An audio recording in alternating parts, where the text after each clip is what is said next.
What role has failure played in your career development?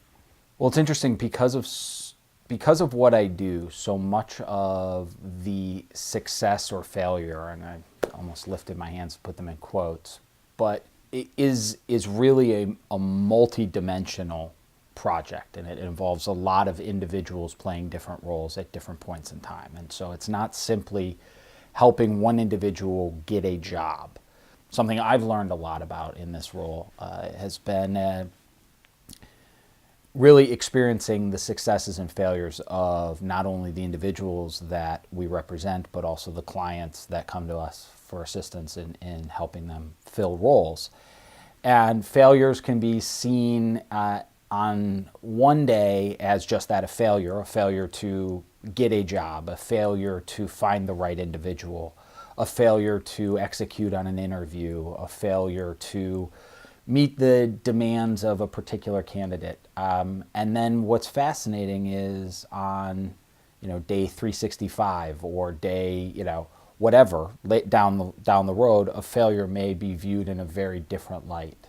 I had a conversation this evening with an individual right before I came to this interview about a role that just about a year and a half ago he did not get, and at the time was utterly deflated that he didn't get it. And a year and a half later, the way things played out, I think he found himself saying, pretty glad that I didn't get that job.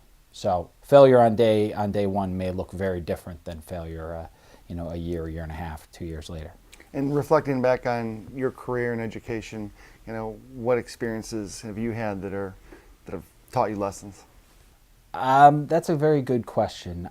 I would tell you that the first I go to is that when I chose to go to the University of Michigan, it was not my first choice. It was far from it. I wanted to go to Northwestern more than anything else, and I did not get in, and I was crushed. It was really viewed from my perspective as an 18-year-old or 17-year-old or however old that I was at the time as a complete failure. And in hindsight, boy, I couldn't have been farther from the mark.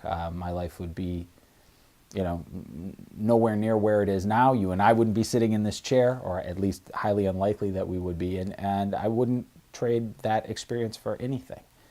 And I think the fact that I had to go through the experience of failing as I viewed it then, and be mindful of how it resulted is a good example.